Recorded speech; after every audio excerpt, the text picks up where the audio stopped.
ہجرت کا حکم نازل ہونے کے بعد رسول اللہ صلی اللہ علیہ وآلہ وسلم اور دیگر مسلمان رفتہ رفتہ مکے سے مدینے کی جانب ہجرت کر گئے، جہاں نئی اور بدلی ہوئی زندگی تھی، جہاں مشرکین مکہ کی طرف سے ظلم و زیادتی کے وہ پرانے سلسلے نہیں تھے۔ لیکن مشرکین مکہ کو یہ بات ہرگز گوارا نہیں تھی کہ مسلمان ان کے شکنجے سے نکلنے کے بعد اب مدینے میں سکون و اطمینان کی زندگی بسر کریں، وہاں پھلتے پھولتے رہیں اور ان کی قوت میں اضافہ ہوتا چلا جائے۔ بالخصوص انہیں اس تجارتی شاہراہ کی وجہ سے بہت زیادہ پریشانی لاحق تھی کہ جس پر سفر کرتے ہوئے ان کے تجارتی قافلے مکہ سے ملک شام آتے جاتے تھے اور وہ شہر مدینہ کے قریب سے گزرتی تھی۔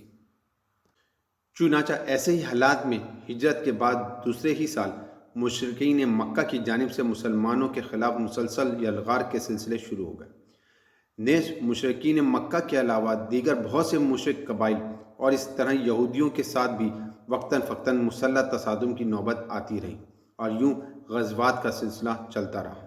ایسے میں ہر غزوے کے موقع پر حضرت ابوبکر صدیق رضی اللہ تعالیٰ عنہ رسول اللہ صلی اللہ علیہ وسلم کی زیر قیادت پیش رہے۔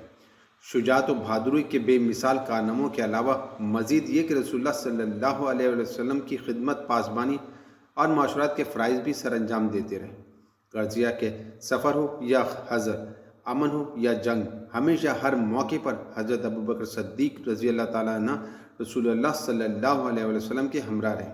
نیزین اسلام کی نشر و اشاعت اور مسلمانوں کی فلاح و بہبود کے لیے ہمیشہ گوشاں اور سرگرداں رہے۔